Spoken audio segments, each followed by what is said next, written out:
bees. Oh my gosh, there's a bee on, there's a wasp on daddy. What? Nana boy. Wasp? There's a wasp. Kanina sayang ano. Ayun o, daddy. Ayaw niya kumain. Yun o.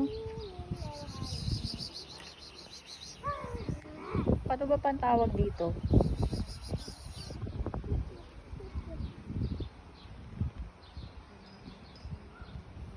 Ay, gulat naman ako sa baba.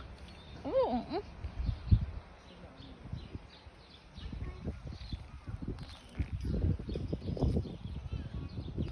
Malabi. Ayaw niya. Ano ba yan? Eh kasi sumampa malapit sa akin. Sumampa malapit sa akin.